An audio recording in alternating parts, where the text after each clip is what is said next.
right, guys. So my name is Rafael Serrano. I'm based in Dallas, Texas. I'm sorry, it's a little loud over here. All right, so before we start, are you guys already following me on Instagram, Facebook, and that kind of stuff? Some of you? I will now. All right, so one thing that I'm gonna ask you is if you go to my Instagram, it's R Serrano Photo. We just literally post one of the best pictures that we ever done in a while with a bridal party. It's actually with the groomsmen. So if you want to take a look, we put videos on it. It's just amazing. First, you guys do only weddings, portraits. What kind of photography you guys do? Weddings, portraits, fashion, headshots. All right. So I'm literally just wedding photographer. All I do is weddings. However, everything that we do, you can apply to any kind of photography. So let's start. What I did today, for the guys that came last year for the presentation, I changed totally my presentation from last year. So basically last year we did everything based on portraits. This year what I'm trying to show you is how I get into a wedding. So this is how I get into a wedding for real. Kind of. But basically, the concept of why we use MagMod and the main reason that we use MagMod is because it's efficient, it's easy to set up, and we can literally go run a wedding without that much hassle. So normally when I get into a wedding, it is two main tools that I use. The first one is a regular flash, and the second one is my B10 from Profoto. You can use Godox, you use anything that it works for you. But basically, normally what we use is a flash, that is anything that is indoor on reception. And then when we're doing any kind of portraits outside, we're carrying our MagMods. So the presentation is gonna go over how we rock a wedding. And as we go into the slides, I encourage you guys to get any questions that you have because it makes it easy. Now, a little tricks that you need to do. Every time you're getting into doing a wedding, the first thing I recommend you is make sure that you're really, you're holding a MagSphere. You have always a grid. We always use one half CTO gel for sure. And I always carry here a red gel and a blue gel. And I'm gonna talk in a second the reason why. But just make sure that you always prepare for the job. So a lot of people, when they come in to do a wedding, they're gonna do certainly pictures and they have to start looking around to start making photos. If you guys think about it, a wedding is something that you can easily anticipate what's gonna happen. It's always the same thing, we just need to adapt it to what is happening. Now, before we go over all the images, what do you guys think is the biggest fear that photographers is facing these days? So what do you think is the biggest fear that photographer has these days? Lighting? Missing a shot?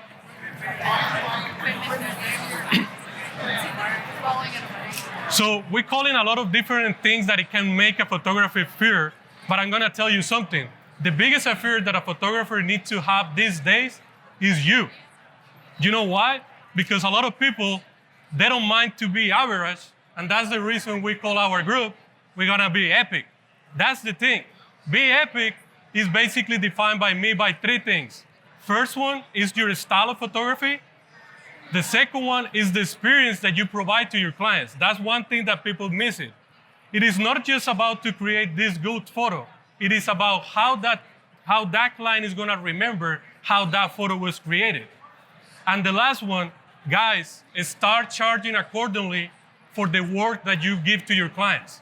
So if you have a great style, if you're providing a great experience and product, stop charging small.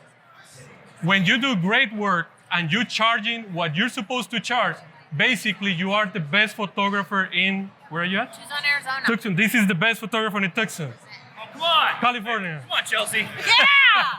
Represent. So start believing your art, guys. This is the point. If you start believing what you're doing to your clients, people start giving value to what you do. So you're coming to a wedding, people is getting ready, all these things happening. Normally what we do the first is the details.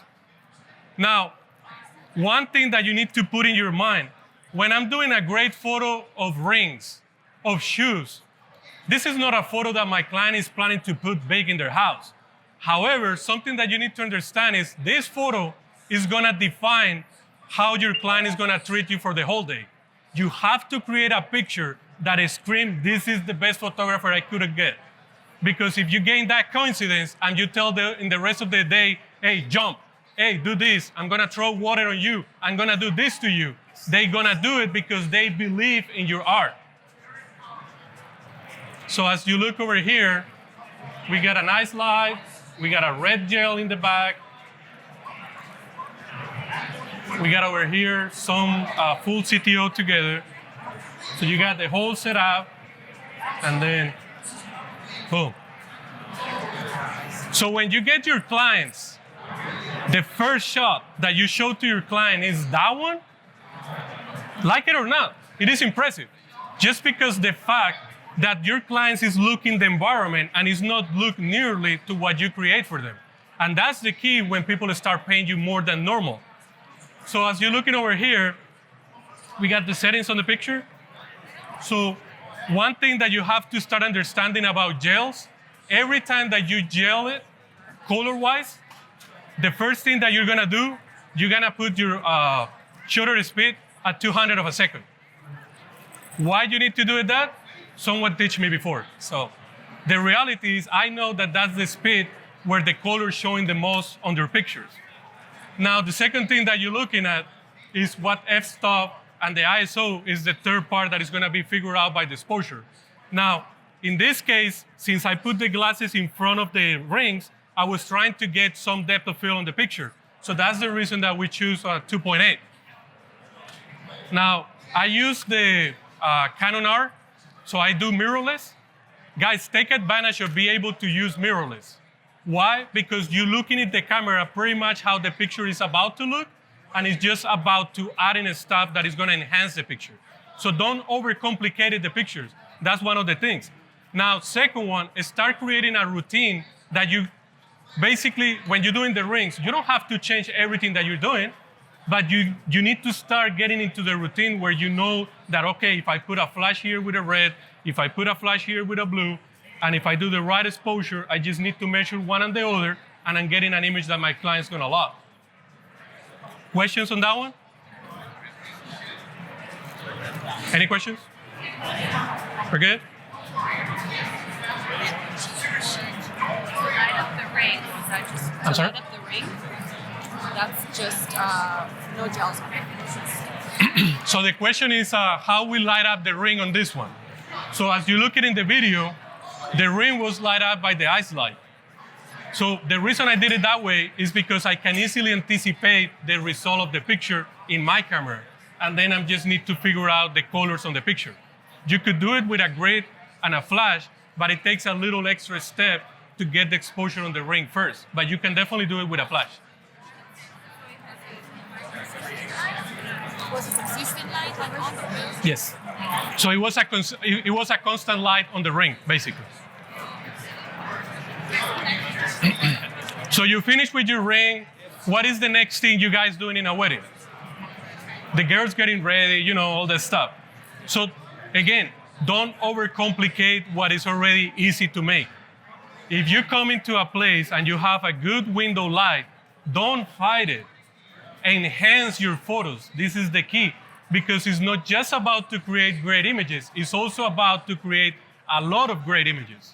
Clients is not expecting you to give them 5 pictures or 10, they're expecting to get hundreds or even thousands. So the first thing I do is I find the best light possible if it's available. So we got the light available here. We put a flash, if you can see it in the back, just with the grid.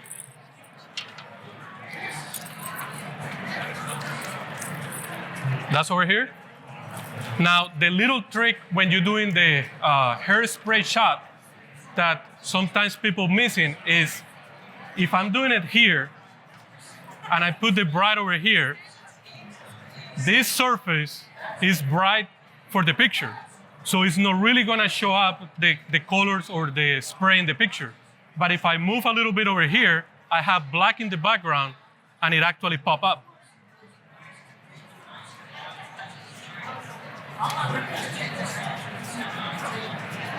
So you keep shooting, you keep getting, and when I was doing it, actually the little girl get into the photo. So it gave me a little story. And then you get over here. So this is something that if you practice a couple of times in your house, get your kids, get your mom getting ready or something, start practicing that every time you come into a room, this photo, when you know what you're doing it, is just about setting up and start shooting. So when I'm doing pictures like this, my second shooter is taking care of the candid moments while I'm doing the creative pictures for my clients. In this case, if you're making the choice of the settings for the pictures, what do you think is the first thing you're looking on the photo? As far as the settings in your camera.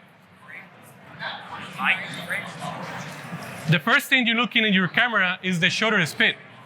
You wanna make sure that this movement is gonna get freeze. So the fastest you can go with flashes is 200 of a second. So that's the first setting that you're getting. The second one is gonna be the f-stop, and the f-stop, I get it value on the exposure on the face of the bride. So in this case, it's probably anywhere between 4 to 5.6. And then the last one is the ISO based on darkening the images a little bit. So I normally dark my image a little bit because I know that at the end, when I bring it in post-production, I can light up a little bit on the face. Oh shit, what I post something here. Does it go back? Sorry guys.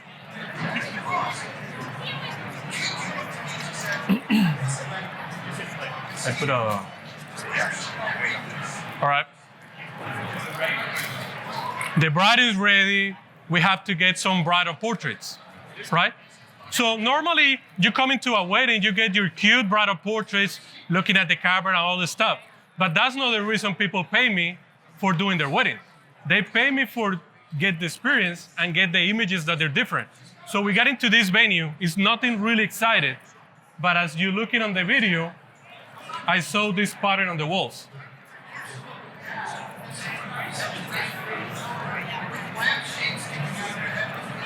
I like my position.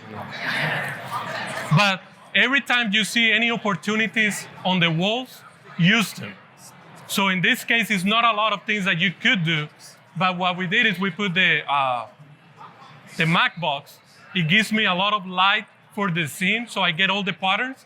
And my assistant, he was holding the grid with the sphere, pointing on the bride face. And when you're doing something like that, this is what you get. So you get a situation that you normally see it around you, but you just have to start training your eye to use it in your favor. So all this is happening because the big box and everything on the exposure on her face is happening from the grid and the sphere that is coming to her face. So the question is how the light was set up. So let's look at it fast. This light is giving me the light for the whole scenery. And then my guy here is with the sphere and the grid. So this is the light that is getting into the bride's face. The other light is getting spread in the whole thing. Now, normally what I'm looking to do when I'm creating these pictures, this is, I call my epic formula. The first thing I do is I compose the image. The image is already in my head before I even start shooting that click. The second thing that you guys gonna do is you're gonna pose your subject. And normally trying to pose the subject away from the light and bringing the face in. So as you've seen it, her leg is coming away and the light is getting into the light, the face. And then you own your lights, you know how to use your flash photography, and that's how you can create something out of nothing.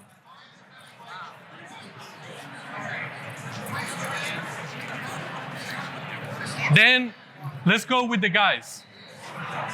So the way we do the guys, if you start doing the following on the Instagram, I put a video of a wedding that we just did, and basically it's not just about creating the picture, it's about the experience.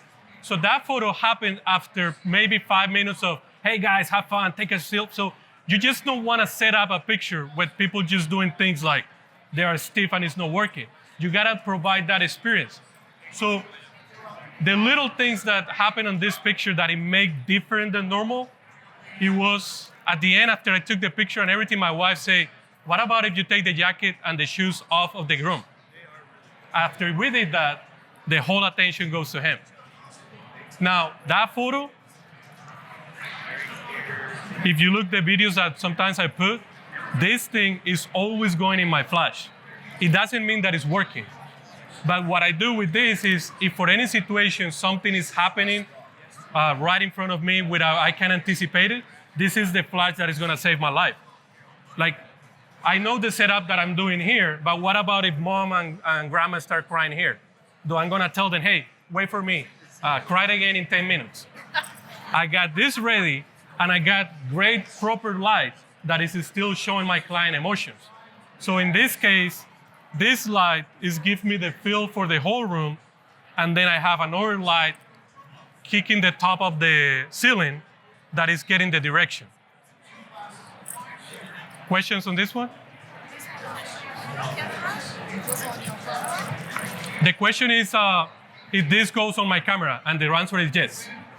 So anytime you're doing a wedding, a lot of things can happen in front of your camera, and you want to be able to deliver right in the moment.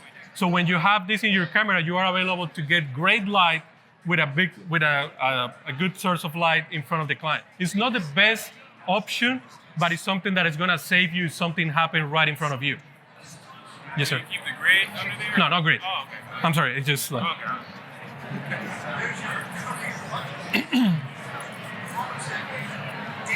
All right, so they got married. We're doing the portraits. Again, let's provide a great experience with my clients. So this is sister of the bride. Little belly here is my daughter that just born, so be gentle down. But you see, they getting a good experience together. When I have pictures like this, my go-to is that one. If you're doing photos this type, make sure you put the focus diffuser. Do we have it here? No. So that one is not the one that I use for this type of pictures. When I'm doing these photos, we use the focus diffuser, is the other one, that it actually it's kind of like acting like a grid. The light gets just on the couple, and then you get something like that.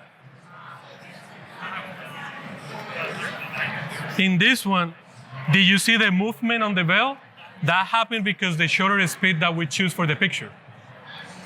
So the key here is the shutter speed, it's 50 of a second. So when they move in the veil, it's getting that look on the photo. And it's always the light is facing to the bride.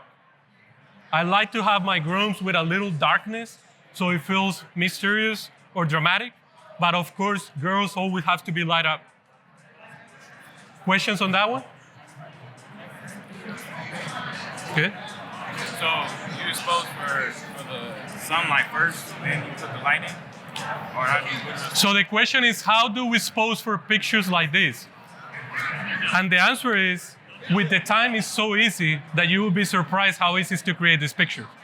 The first thing you're doing is you have to decide what is the look that you want in your picture. So when I decide to start moving the veil, my first decision in my mind is my shutter speed has to go low. If not, it is not a reason to move it. It's just gonna freeze it. So my first decision, it was the shutter speed. The second decision, since it's a bright day, it was the ISO right away on 100. Don't even play around. ISO 100. If it's sunny outside, why you start playing with 400, 800 if it's not a reason for it? But then the last one is the f-stop. So I'm looking for an f-stop that if I take the picture without the light, it gets a proper exposure on my shadows. So my pictures, they always tend to go to this side, to the left. That basically means that it has a lot of information on the dark side of the picture. I got a lot of people some people love this picture when we put it in the MagMod community. Some people give me a lot of hate about it. I'm gonna tell you something. I don't think that it's proper to put your clients in danger like what I did. So I'm sorry for that, but I'm selling an experience. So I'm sorry for that, but my clients love it. And they bought it in a big picture. So we got a lot of traffic going on. I go on top of the bridge. I'm going like this way. Cars passing. Yes, I'm sorry. We put the diffuser on the Mac box, so we get the light for the couple. We expose for the background, and then after editing and everything. Now this picture, before someone asking, yes, it's a composite. But first, it's a composite that it was made in purpose. It is a big difference between a composite that doesn't make any sense than a composite, well, I don't have the information here, but this photo was taken probably about a tenth of a second. So basically what I did is I didn't move, and I took about 5 photos of the same picture. This cars was adding on the photo after 5 photos putting together. So we put the 5 photos together, and we start bringing the cars out from different pictures, and then the lines and the editing, we enhance it on Photoshop. But the picture is ready in camera to be edited. It is a big difference between editing pictures just because adding makeup than actually doing a picture that has a purpose. Because believe me, my clients won't forget that photo, but more than that, my clients never gonna forget this situation. So if they don't buy it because they love the picture, they definitely will do it because the experience that they had. And that's the key of what you guys need to do.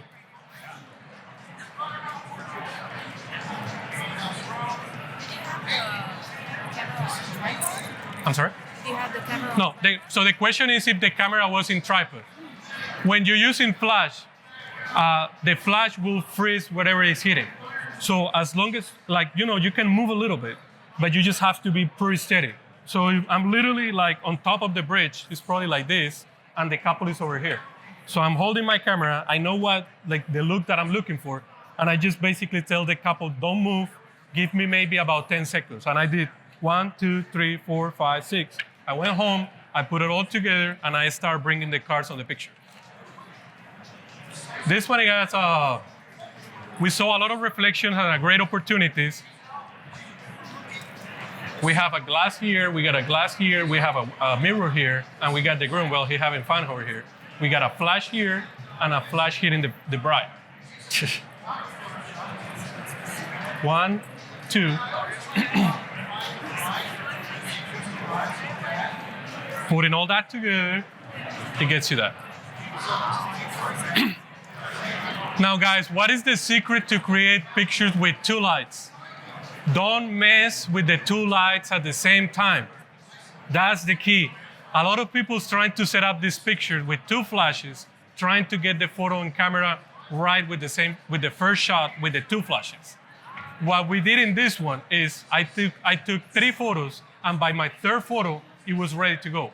My first picture when I'm doing something like this is I got into this place, I took a photo of this without any light. My first photo, I want to know how my picture is going to look as far as loving the composition and the look of the picture. My second adding, I add the second light, it was with grooms, I only use the grid.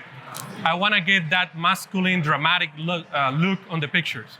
So this one was over here hiding, and it was hitting on the groom. So I measured that light so the picture looks great this side, but not this side yet. Then on this one, I did the same thing.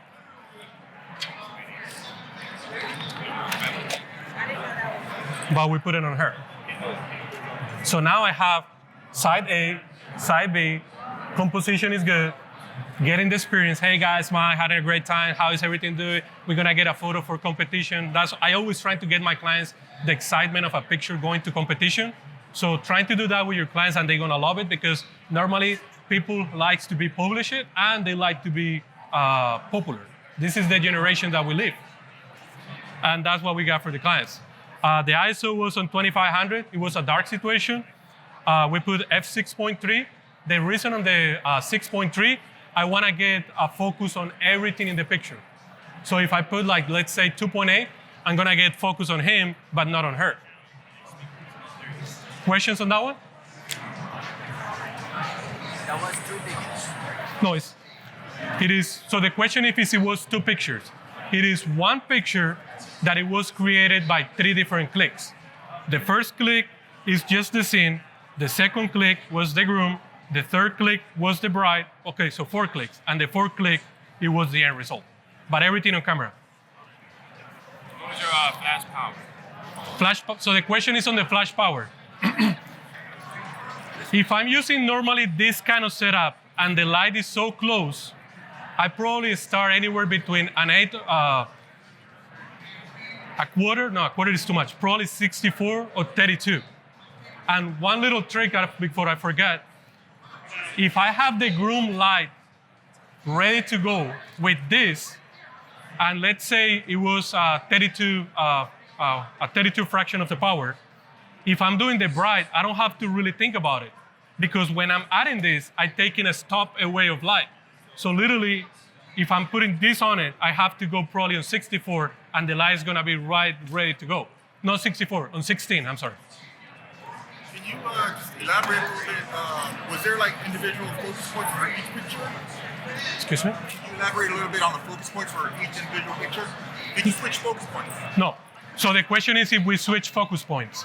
In this picture, my focus point was the person that it was closest to me. I wanna take, because if I use 6.3 and I focus on him, most likely I will get focus on everything. If I focus on her at 6.3, I may lose focus on him, and that's not the purpose of my picture. Is this one on a tripod? Or handheld? No, that was a pull. The camera on me. I was just holding the camera handhold. For the guys on the groups, this one we just did it in our 2B Epic workshop in Miami. So it was a great experience. Miami in December, January is amazing. So guys, go take on the beach. But we got the couple over here. This is models for a workshop.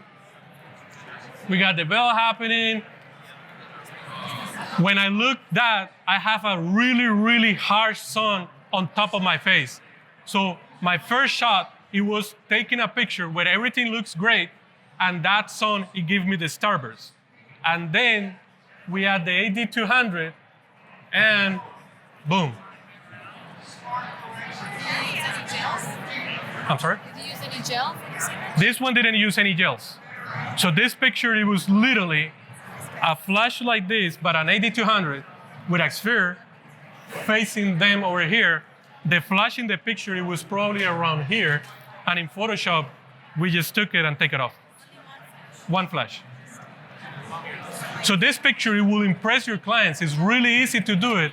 Just start practicing. Now, please, please, never put a flash in front of the couple, because the look is not gonna be as the same as you put in the flash on the sides. And I have the look over here, so I gotta move faster. I wanna show you this, and it's time to go. This one, I love it. This is a place, if anybody from Dallas here? There you go, my Texas people.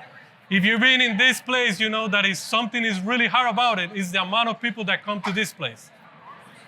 Well, I go normally in the time that nobody's there. And you got all the water movement, you got the Mac box with the focus diffuser. Before we show the picture, what do you think it was the first thing that I was looking when I exposed for that image? Water? The water. So what the water does, a lot of movement, right? So you use a slow shutter speed.